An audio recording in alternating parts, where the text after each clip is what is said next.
вақте вориди зиндагии як нафар шудед, шумо на барои гузаштаашро ба хотир овардан, балки барои ояндаашро сохтан ҳастед. набояд инро фаромӯш кард. тарона бахшида мешавад аз номи ёқубҷон, бахшида ба ҳамсари меҳрубону зебояш малоҳат. малоҳат, хоҳари азиз, имрӯз ёқубҷон қисса карданд аз муҳаббату эҳсоси беохири қалбашон нисбати шумо ва ман дарк кардам ки ӯ чӣ қадар шуморо дӯст медораду эҳтиром мекунад. воқеан ин боиси хушбахтӣ аст ки шумо мисли ёқубҷон шавҳаре доред ки сар то по аз дӯстдории шумо ҳарф мезанад. ман бо малоҳат вақте ки оиладор шудам ӯро дар асл хуб намешинохтам ва ӯ ҳам маро хуб намешинохт. ҳамин гуна шурӯъ карданд ёқуб.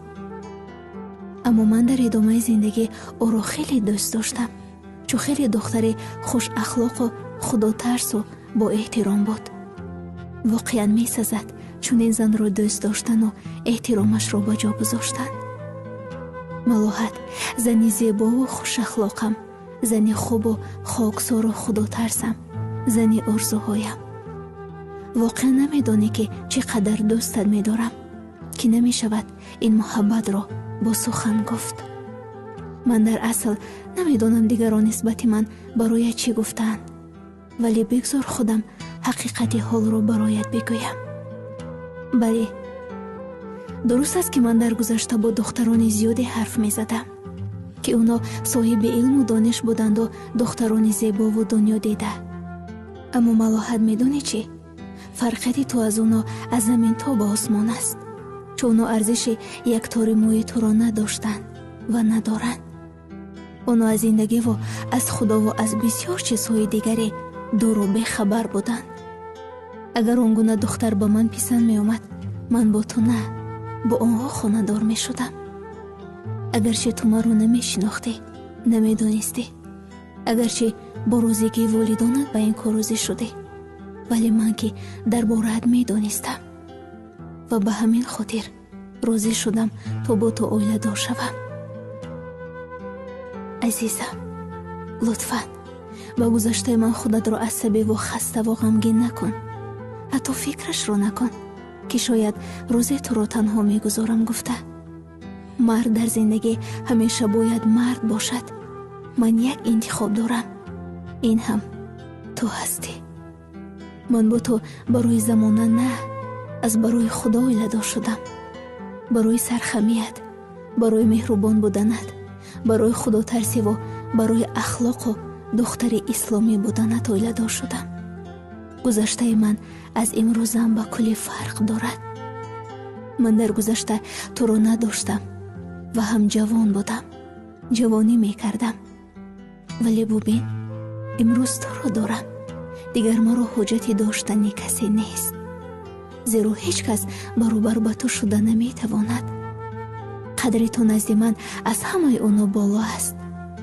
пас лутфан худатро ғамгину хаста накун. аз рӯзе ки туро пайдо кардам, чашмонам барои дидани дигарон кор аст. бовар кун, ту барои ман аллакай кулли дунёӣ, ҳамсари никоҳӣ, ҳамсафари зиндагӣ. ва худо хоҳад боз фарзанддор мешавем ва модари фарзандам мегардӣ. он вақт он қадар хушбахт хоҳем шуд ки кулли одамони дунё ба хушбахтии мо ҳасад хоҳанд бурд. малоҳати зебоям, зани яктову дӯстдоштаниям. ман ҳам инсонам, мардам ва шири инсон хӯрдам. медонам ки ҳар як духтар бо сад умеду орзу шавҳар мекунад ва ман туро ҳеҷ гоҳ мақсаду нияти миёни раҳ карданро надорам. рафтору одобу эҳтироми ту бароям аз ҳама боло аст. ман ҳамеша ба даргоҳи худованд шукргузорам ки мисли ту бароям ҳамсар додааст. аз рӯи ту ман ҳамеша эҳтироми хонаводаатонро хоҳам дошт ки чунин духтаро ба камол расондаам гуфта. ҳамеша дуо мекунам ки мо канори ҳам хушбахт бошем. барои ин хушбахтӣ боварӣ лозим аст азизам. пас бовар дошта бош خدا چشم دشمن را کور گرداند تا حسودی این خوشحالی و خوشبختی ما نگردند. عزیزم، دوست داشتن و همیشه کنار تو ماندن برایم قرض است. پس من در این قرض خود استوارم.